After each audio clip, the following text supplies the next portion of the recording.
Hey everybody, Dirili here. Thank you so much for joining me for another episode of Hakuouki Demon of the Fleeting Blossom. We are on episode 3 with Okita Souji here, somewhere in the middle of chapter 2, and we were just investigating the compound when Okita found us on his nightly rounds, so he scared us into going back to our room. We're about to head back there, I think, right now. You can just sit back, relax, and let me read you a story. My shoulders sagged with relief, and I leaned heavily against the wall. How long was he here? There was no way I could get into my Kawa house without Okita catching me at it. Still, I'd worked up the courage to get this far. I wasn't about to let that go to waste. You mean I lied to my beloved when I said I was going back to my room? Perhaps it would be better if I stuck to the Yagi house instead, and just made sure not to go anywhere Hijikata might be. Wait. I'd been so surprised I hadn't stopped to think. Why was Okita up so late? It almost seemed as if he was waiting for someone to leave the Yagi house. But there was no way he could have known I would try. If not me, then who? Good question. Are you sure you want to be a part of it? It was nighttime at the Yagi house, and completely silent.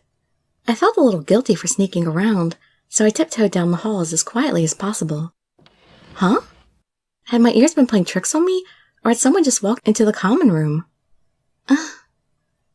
I would be in trouble if someone saw me, so I did my best to blend into the shadows and hide. What do you think, you're a ninja or something? After a few moments of heart-pounding seclusion, my curiosity got the best of me. I departed my hiding place and crept toward the common room. Inside was Sanen. Something felt wrong. I was at a loss. Should I speak to him, or... Before I could make up my mind, he turned. I never thought it would be you who would catch me. How unexpected. Huh? I had no idea what he meant, but his expression caught me off guard. He had a peaceful smile, something I hadn't seen on his face for I don't know how long. It was a bit too peaceful, as if all his worries had suddenly left him. Sanen? The moonlight glinted momentarily off something in his hand. You're wondering what this is, I imagine. Oh, he hadn't taken it yet at this point. He held it up as he spoke. It was a tiny glass bottle, filled with a crimson liquid that looked to me like poison. Why would you think it looked like poison? I would think wine or blood or something. This is a secret treatment, developed by your father Kodo, under orders of the shogunate. What? The shogunate ordered my father to do something? They say it first appeared in the West. The contents of this tiny vial can utterly transform a person. What do you mean by utterly transform? To put it simply, it makes them stronger and heightens their recuperative abilities. If that was true, then... There is, however, a rather serious flaw. His smile twisted only a little. It was. I suppose you could say it was too strong. It worked as advertised, but drove those who benefited from it mad. You've seen the results yourself, haven't you? Of course. I'd seen the result of that madness the night I first met the Shinsengumi.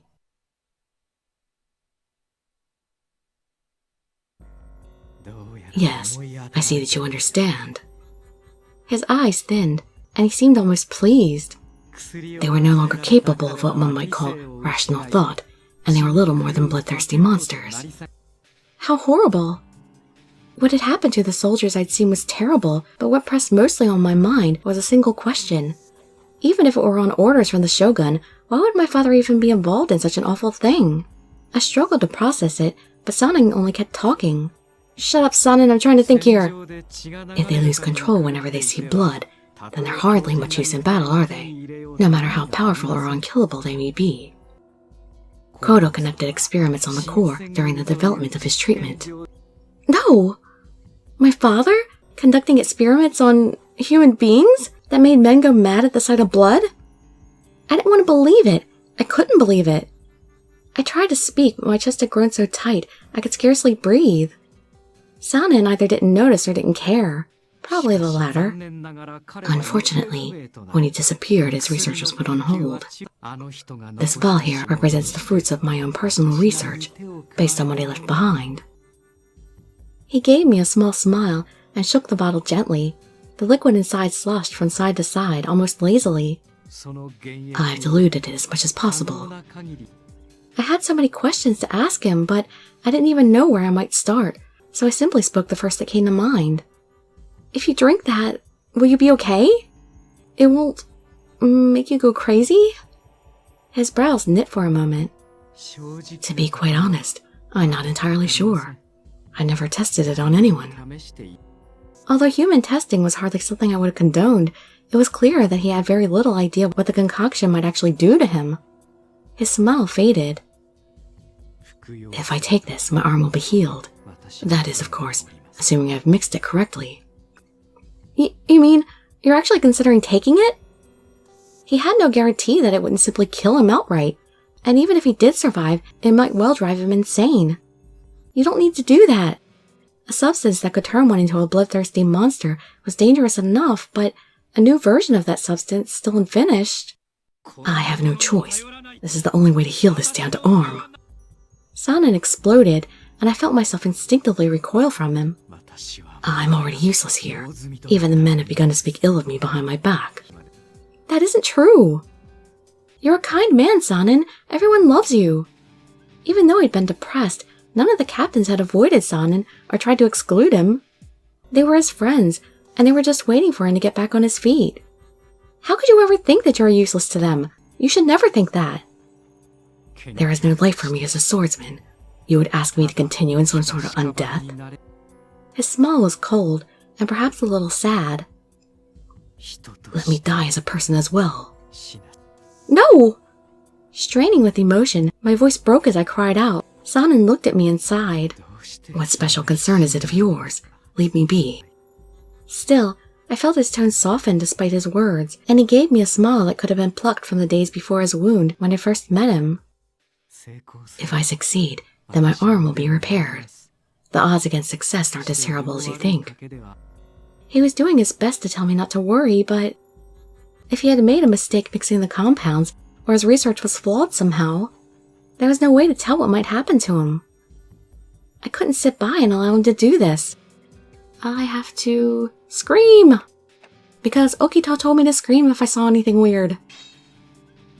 Sanen had come to hate himself for being unable to fight alongside his comrades and friends. Even if they forgave him, he could never forgive himself. But I doubt you can understand. Was it the sort of thing only a fellow swordsman could comprehend then?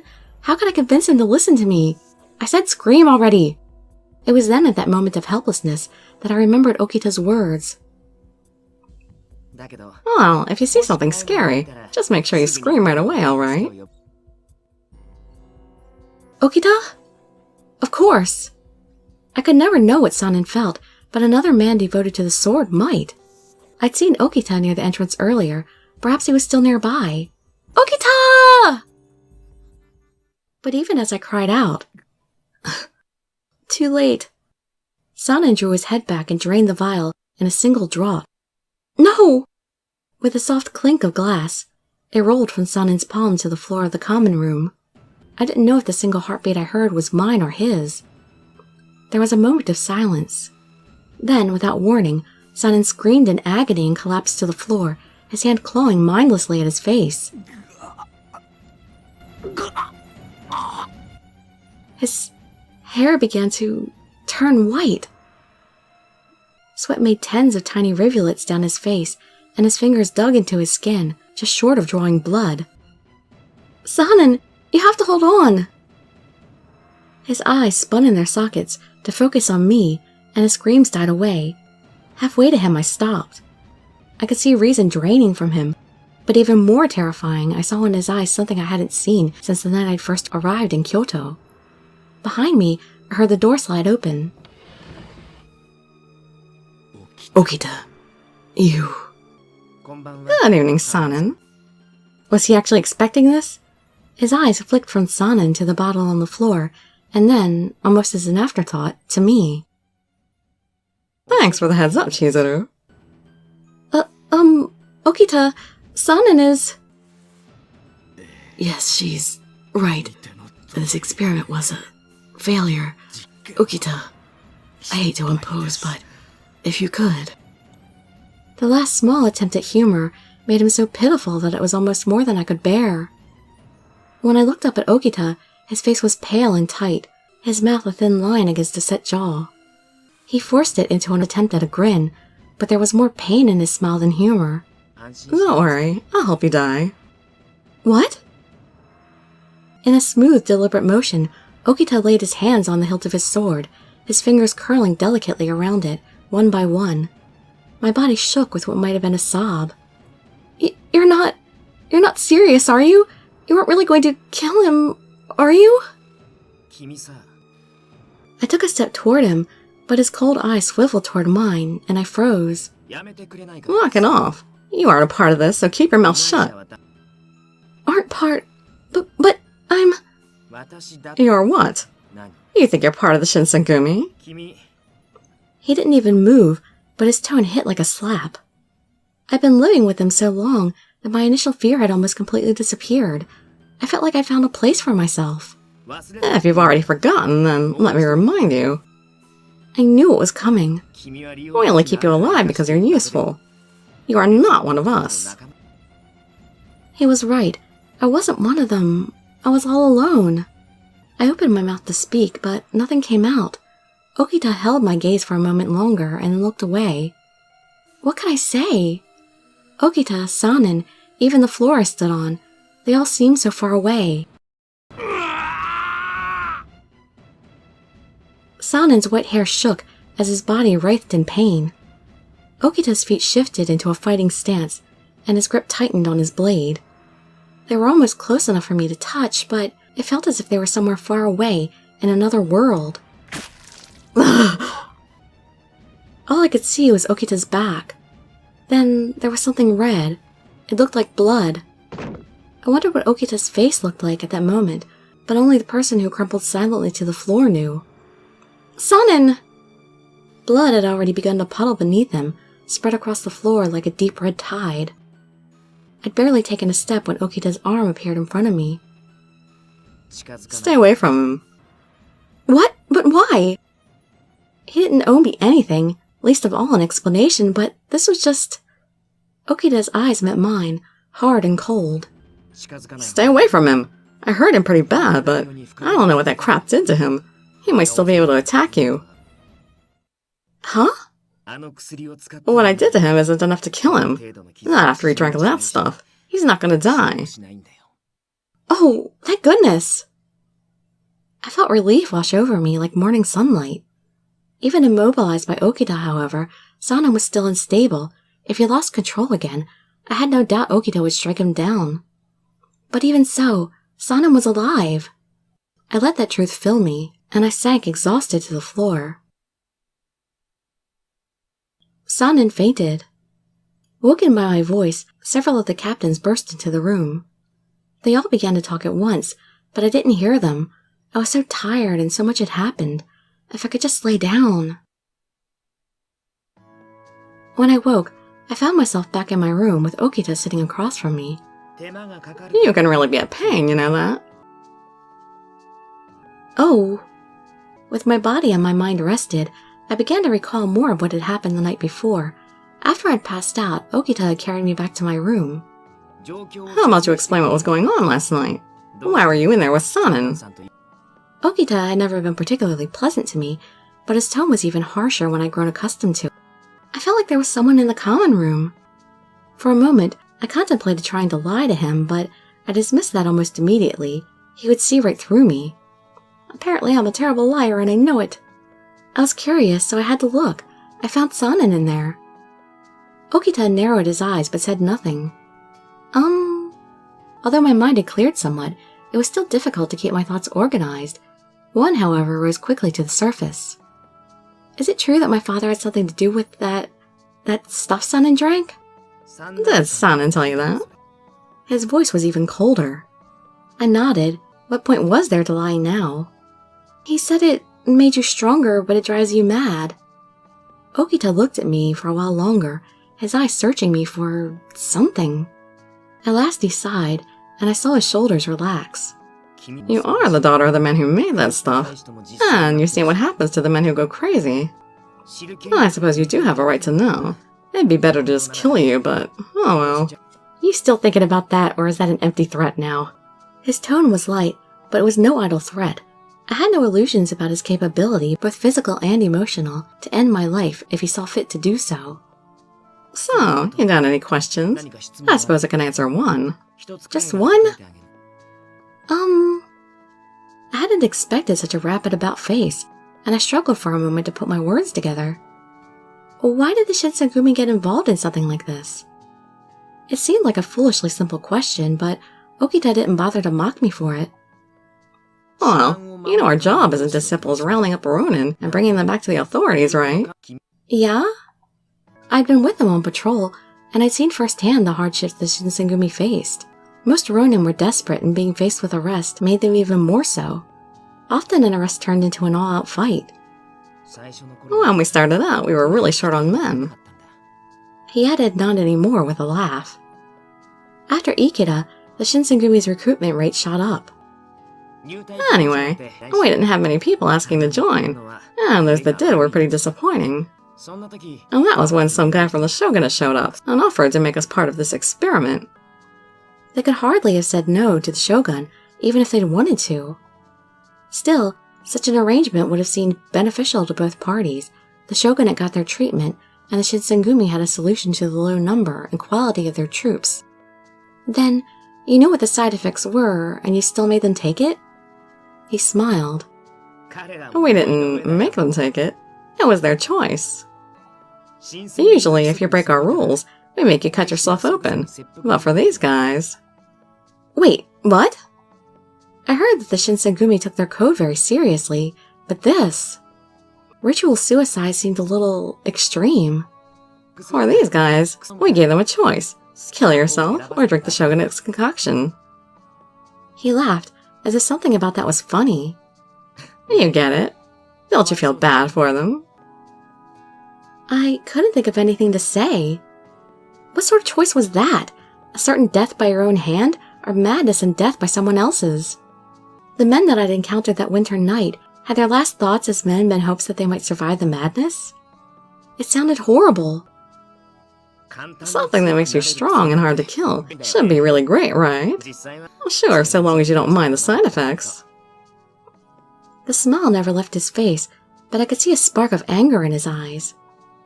Although he'd never say as much, he was worried for Sanen. I was worried too. Was Sanen okay? Would he... change? My stomach was twisting itself into knots.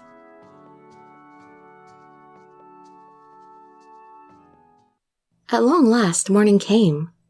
One by one, the captains returned to the common room, tired and bleary-eyed from their long night. It was Inoue's entrance that broke the silence. He seems to have made it through the hardest part. The room breathed a silent sigh of relief. He's still asleep. Looks pretty peaceful.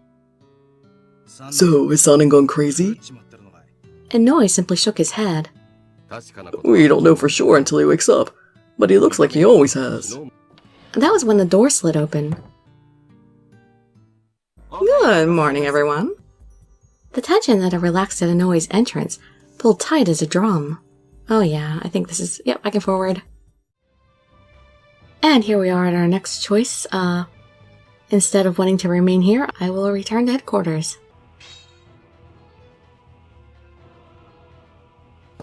I ran toward the Shinsengumi compound with Yamazaki, scared and anxious.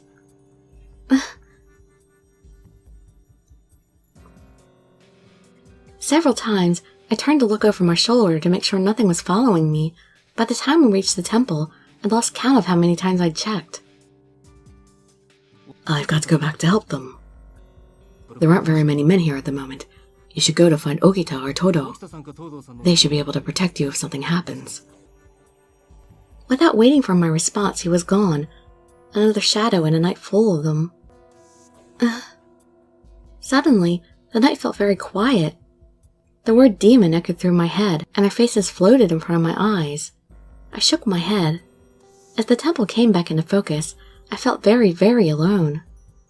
Right, Yamazaki said I should go find Okita or Heisuke. Well, it's obvious who I'm going to go with.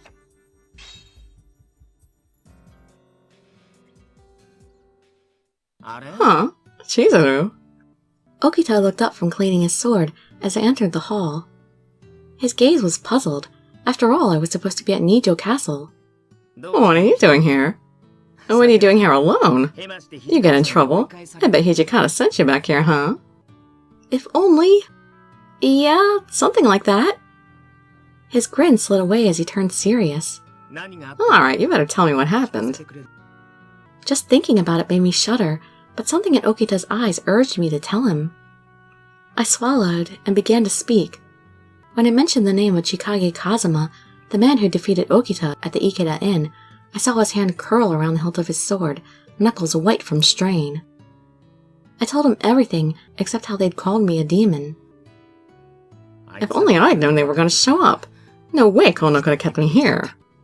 His voice was quiet, but hard as steel. No, you're sick. Hijikata told you to rest. I'm not sick enough to be treated like a damn invalid. Hijikata just made a big deal out of... Okita! For just a moment, all colors but one drained from the world. I forgot about demons and castles, and saw only one thing. The sickly red splattered across Okita's hand and mouth. Are you alright? I'll go get someone. Heisuke! No! His voice was rough and strained, but filled with unexpected rage. He wiped the blood from his mouth and glared at me over the top of his hand. From under his bangs, his eyes burning with anger nailed me to the floor. Forget about what you just saw. It's nothing. It just hurt my throat. I've heard of cases from my father, of people who had coughed so much they began to cough up blood. But you... I could feel my eyes brimming with tears, but Okita's grim smile told me what he would say. Alright, I won't tell anyone, but you have to rest. Please. Yeah, alright. Probably couldn't have made it to Nijo in time anyway. He grumbled and complained like a child, but before long I convinced him to lay down and rest. With Okita settled, I sat myself down to wait until the others returned. I was lonely, of course, but there were other, more important reasons to stay with him. Hopefully he agreed. Oh, I can tell I'm growing on him.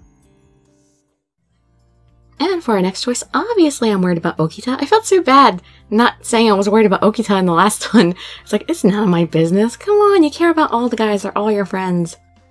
Alright, so now we get to check on him. What were Okita and Dr. Masumoto doing? Was Okita going to talk to the doctor about his cough? He had been coughing an awful lot lately now that I thought about it. Was he alright? I decided to follow them.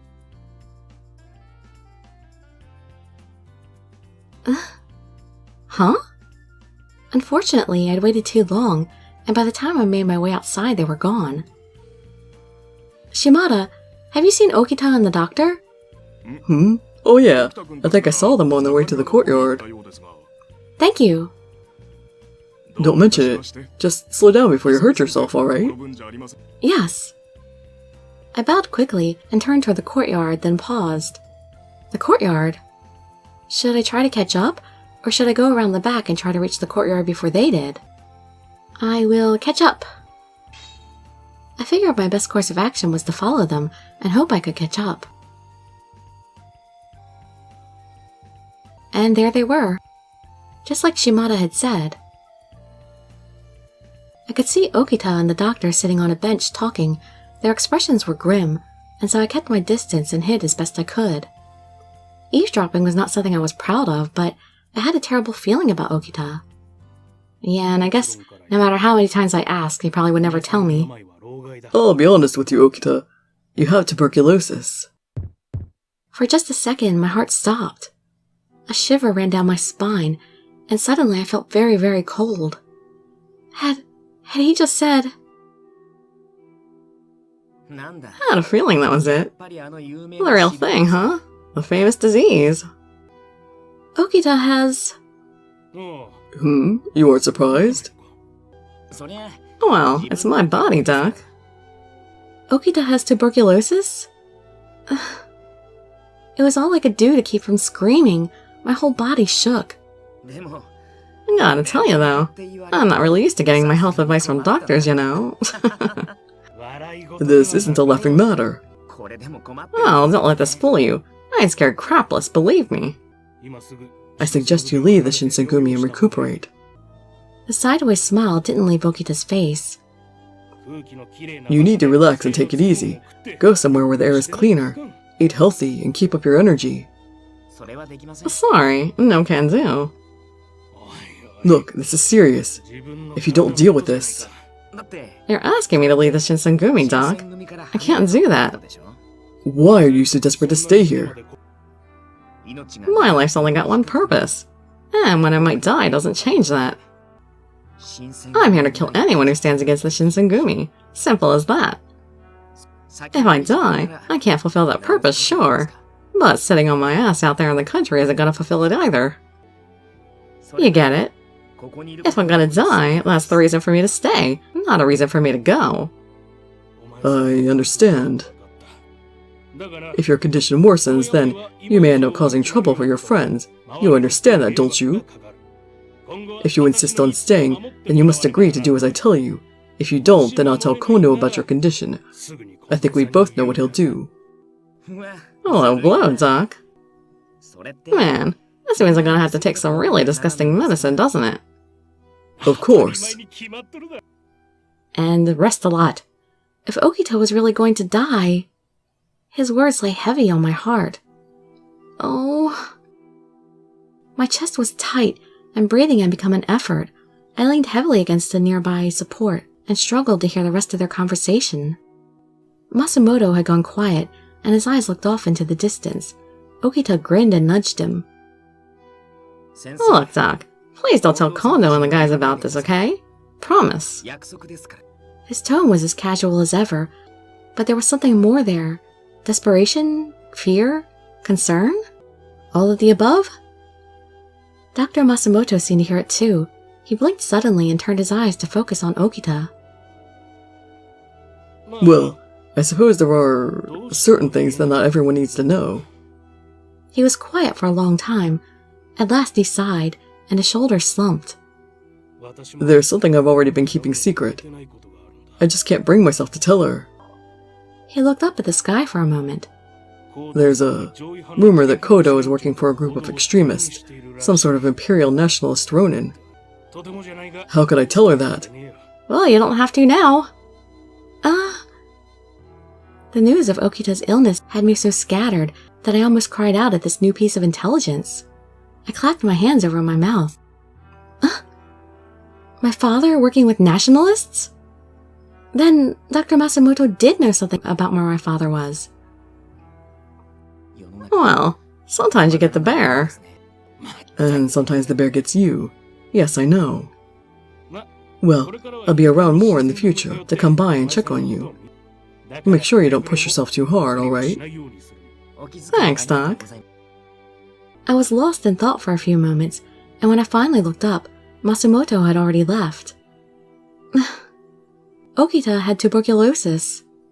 Father was working with the men who wanted to overthrow the shogunate. My head was spinning. It was so much to take in. Okita still sat on the bench alone, gazing out into the courtyard. Chizuru. Did he know I was there the whole time? My heart nearly stopped. His voice sounded no different from what it might have if we passed one another in the hall on any other day, as if there was no particular reason for him or me to be here. My heart had resumed beating, but was now working so hard and fast that I was afraid it might burst out of my chest. Come on, Chizuru. You can come out now.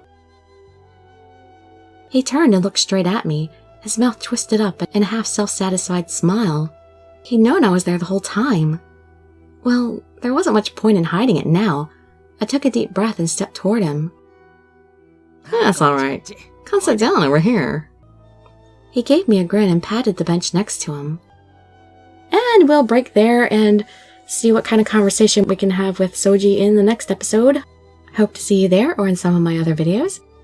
And I'd be so grateful for any likes, comments, subscriptions, or shares with your friends to show some support. Thank you so much for joining me, and I wish you all health, happiness, and safety. Dirili signing out. Bye bye, everybody.